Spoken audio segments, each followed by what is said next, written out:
बहुत हार्ड था, फिजिक्स और मैथ्स पास करना वटा। इसीलिए सब्सक्राइब कीजिए अविनाश क्लासेस चैनल को और दबाइए बेल आइकन ताकि आप रहें टेंशन फ्री। तो सब्सक्राइब करो। मैं आपको बता रहा हूँ, कल के लेक्चर में मैंने बताया था व्हाट इज़ पेप्टिक अल्सर। उसमें मैं पूरे डिटेल में बताया था कि एक्चुअली म्यूकोसा है क्या, हमारे स्टोमक का और डिओडेनम का दोनों का एपिथेलियल सेल का स्ट्रक्चर वगैरह क्या है, सब डिटेल में बताए थे। अब जो है वो पेप्टिक अल्सर होता क्यों है। पहला कारण है इन्फेक्शन विथ एच पायरोली बैक्टीरिया। अगर हमारे शरीर में किसी वजह से एच पायरोली बैक्टीरिया का इन्फेक्शन है या ग्राम निगेटिव बैक्टीरिया इसका इन्फेक्शन है, तो ये कहाँ होता है? स्पेशली ये होता है लो इनकम कंट्रीज में,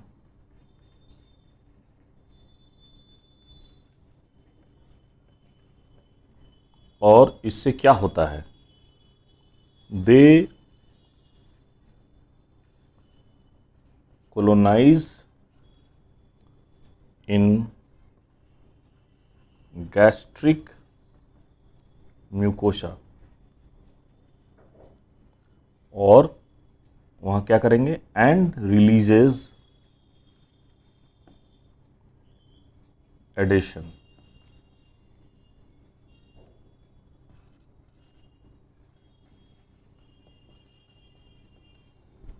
Releases adhesion that helps them to adhere gastric foveolar cells।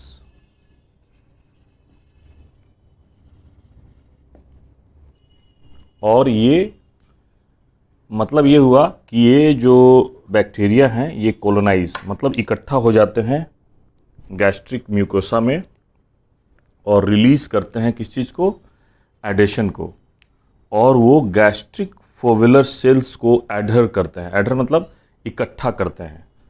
इस सारे प्रोसेस को हम बोलते हैं प्रोटियोजेस। इस प्रोसेस को हम प्रोटियोजेस बोलते हैं। और इसमें क्या होता है, ये डैमेज कर देते हैं म्यूकस सेल को। तो ये बेसिकली रीजन है कि they colonise in gastric mucosa, releases adhesion that helps them to adhere gastric foveolar cells, and this is called proteases which damage the mucus cell। लेकिन ऐसा नहीं है, the mature individual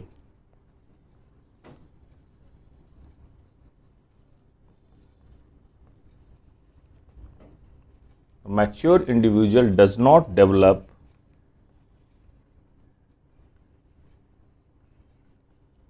any problem,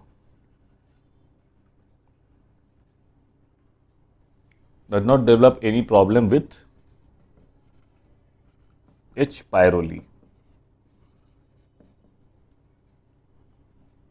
but sometimes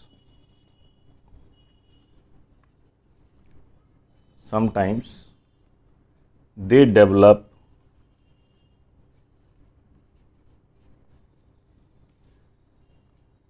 the patchy pattern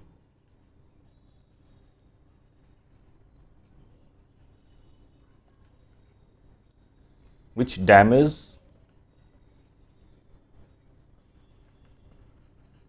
antrum. Antrum क्या है? Stomach का एक part है, उसके लिए अब देखिएगा। And spreads into rest of stomach. मतलब इसका स्टार्ट कहाँ से होता है? स्टार्टिंग पॉइंट है इसका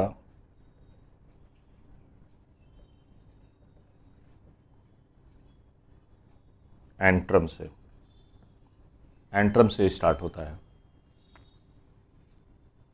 और वहाँ से ये फैल के कहाँ चला जाएगा, डिओडेनम में।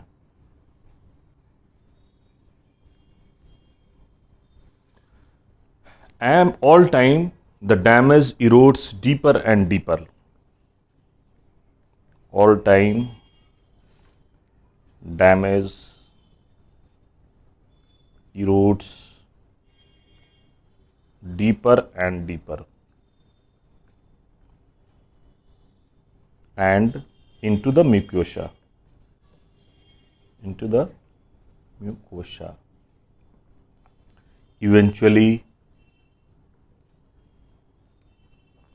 Causes ulcer. तो एक ये बहुत इंपॉर्टेंट पॉइंट है जो हमको यहाँ प्रोसेस बता दिए, इसको एक बार आप सुन लीजिए। प्रोसेस क्या है कि जो बैक्टीरिया है, ग्राम निगेटिव बैक्टीरिया या हेलोबैक्टर बैक्टीरिया बोलते हैं उसको, एच पायरोली बैक्टीरिया, स्पेशली ये लो इनकम कंट्रीज में होता है और गैस्ट्रिक म्यूकोसा में कॉलोनाइज हो जाता है, इकट्ठा हो जाता है। वहाँ से ये एडेसिव से एडेशन बना है, ये एडेशन के थ्रू गैस्ट्रिक फॉरवेबल सेल्स को रिलीज करेगा, ठीक है, वहाँ पर इकट्ठा हो जाएगा गैस्ट्रिक फॉरवेबल सेल्स। इस प्रोसेस को हम प्रोटियोसिस बोलते हैं, जो कि म्यूकस सेल को डैमेज करता है।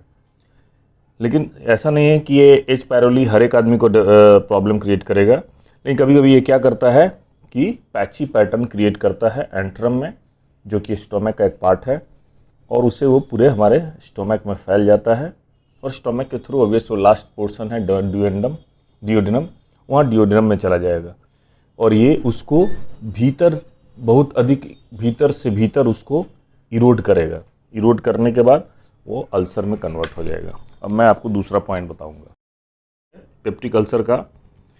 None steroidal anti inflammatory drugs, इसको हम शॉर्ट फॉर्म में क्या बोलेंगे, NSAIDs। जैसे एग्जाम्पल के आइडिडूफेन, इस तरह का दवा है। ये क्या करता है, NSAIDs which inhibit एंजाइम। कौन सा एंजाइम, साइक्लोऑक्सीजिनेज। ये इसको एंजाइम को रोकेगा, ये एंजाइम को रोकेगा। वो कहाँ, ये एंजाइम इन्वॉल्व होता है in synthesis of inflammatory prostaglandins में।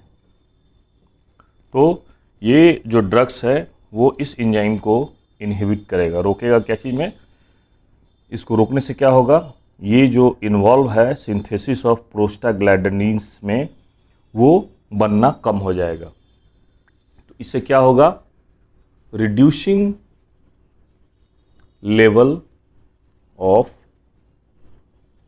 प्रोस्टाग्लैंडिन्स, ग्लैंड से है ग्लैंडिन्स,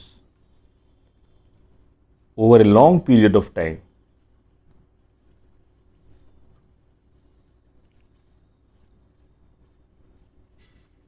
प्रोस्टाग्लैंडिन्स जो है एक लंबे समय तक उसका लेवल जब डाउन रहेगा,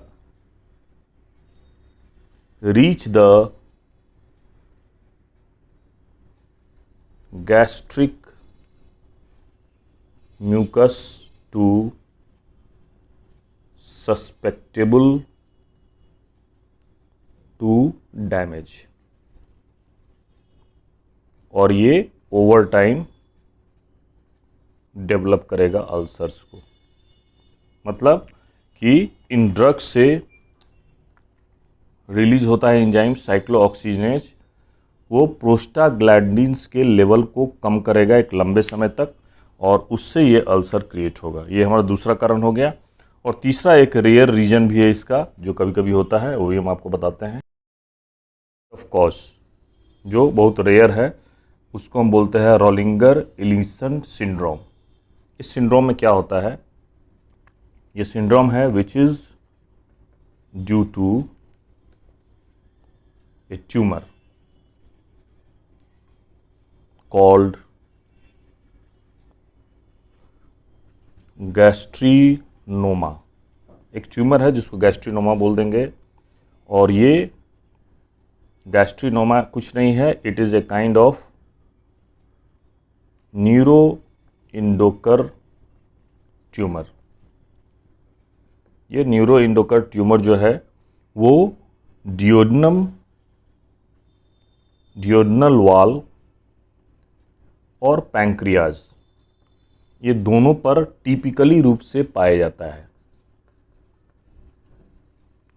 typically found.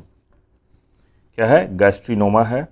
गैस्ट्रीनोमा is a neuro endocrine tumour जो कि डियोडनल वॉल और पैंक्रियाज के दीवार पर के वाल पर टिपिकली ये वहीं पाया जाता है जनरली। किस डिजीज में, रोलिंगर इलिसन सिंड्रोम में।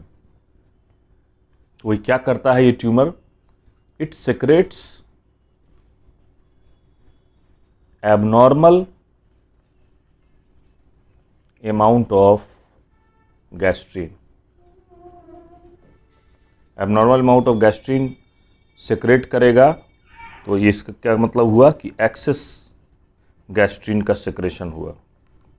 एक्सेस गैस्ट्रीन का सेक्रेशन क्या करेगा, स्टिमुलेट पेरिएंटल सेल्स।